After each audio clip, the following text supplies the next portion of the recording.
Hi there. Let me take a few minutes and diagram another randomized comparative experiment. So in this example, let's say we have 100 male volunteers. All of them have high cholesterol.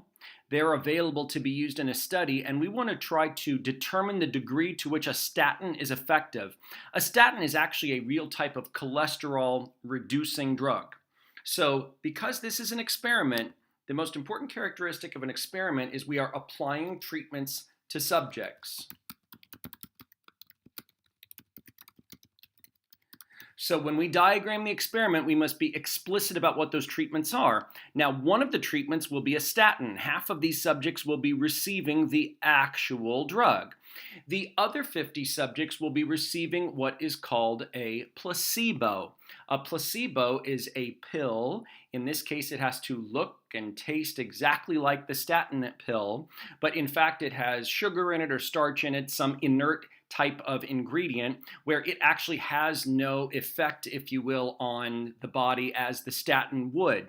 So the idea is, in this experiment, I don't want, between the 100 subjects, I don't want them to know whether or not they are receiving the actual treatment or the placebo treatment.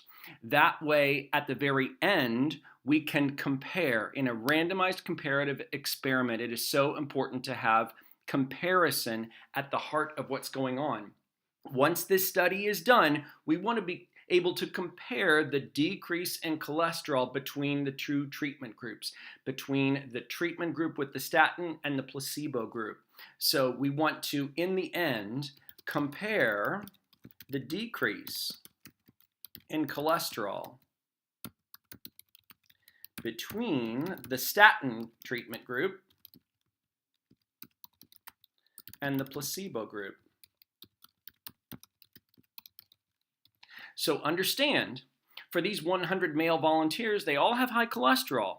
So understand, over the course of this study, some of those volunteers may change their diet. Some of those volunteers may change their exercise habits. But in fact, all of those changes are going to be assigned to both the statin treatment and to the placebo treatment. That's really important. All of that variability, because it's a randomized comparative experiment, because the assignment of the treatments is random. Some of the people that change their exercise routine will end up both getting the statin and some will get the placebo. Some of those individuals that decide to change their diet, some of them may be in the statin group. Again, some of them might be randomly put into the placebo group. We're taking those effects and distributing them randomly to the two treatment groups. That's very important for us to be able to compare the results between the two groups. So randomize the treatments, the subjects to which the treatments are applied.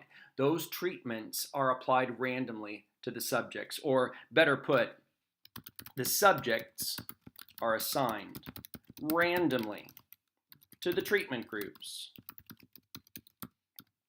So it is an experiment because there are treatments. Every randomized comparative experiment needs to involve exactly that, comparison. So we want to compare the decrease in cholesterol between the statin and the placebo groups. Listen, in the placebo group, in the group that's getting the fake pill, in fact, some of their cholesterol levels may decrease, but that decrease may have absolutely nothing to do with the placebo. It may have to do with the fact that maybe they have changed their exercise habits or their diet habits. It is true, however, there is something called the placebo effect, where just by virtue of the fact that they believe they may be treated for high cholesterol, the fact that they are actually taking a pill, whether or not the pill itself does anything, psychologically, their cholesterol level may actually change just by virtue of the fact that they're taking a pill at all. So, in order to take all of these other variables, diet and exercise, for instance, in order to take all of these other variables and spread them fairly between the two treatment groups, it is important that subjects are randomly assigned to the treatment groups. So it's important then, when we draw the diagram, that the treatments are explicit. Comparison, you must use that word in your diagram. Explain what you are comparing. And the word random is very important. You must show explicitly in your diagram how random assignment is being used. So let's actually draw the picture. Not super complicated. So I start with a box on the left side, and I call this box the subject box. So in this box, these are your subjects. So what I want to do in this box is describe those subjects. Let's see if I can use a better pen there. There we go. I think you can see that better. So these subjects are 100 male volunteers, all with high cholesterol. 100 male volunteers.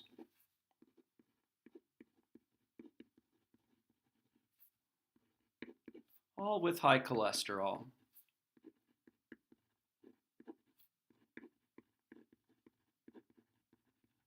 And like we mentioned in class today, it is important to BS. And in our class, when we say BS, we mean be specific.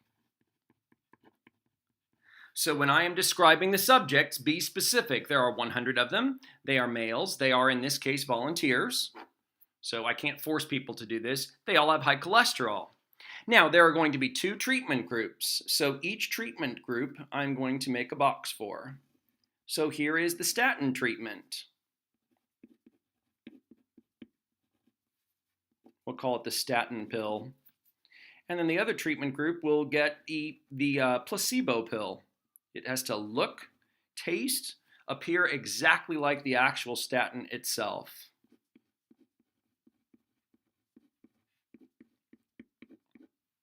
Now, there's all kinds of variability with these subjects. So some of these volunteers will have higher cholesterol than other volunteers. Some of them may change their diet or exercise habits, whatever the case may be. So it's so important that randomly, all of that variability, half of it's going to get distributed to the statin pill, half of it's going to the placebo pill.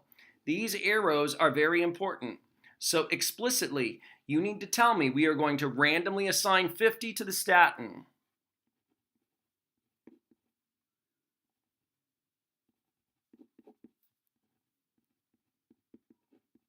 Randomly assign 50 to the statin pill. And likewise, randomly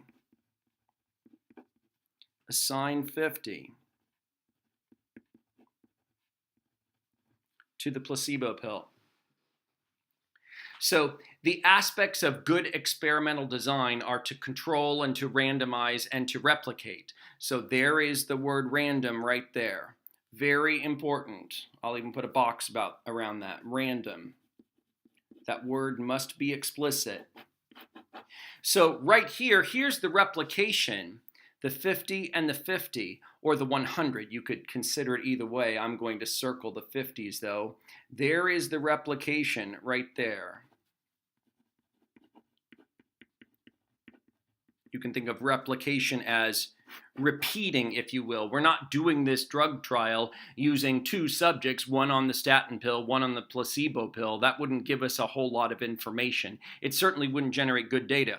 We're using 50 subjects in the statin group and 50 in the placebo group. We are repeating, we are replicating this procedure on multiple subjects. So we have the replication and we have the randomness.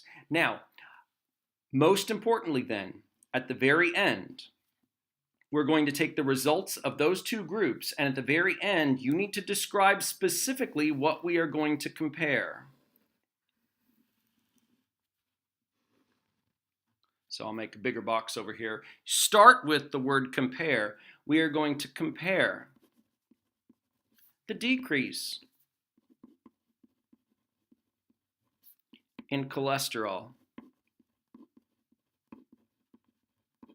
between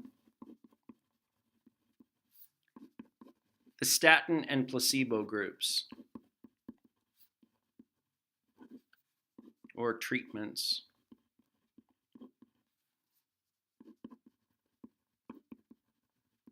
I'll call them treatment groups.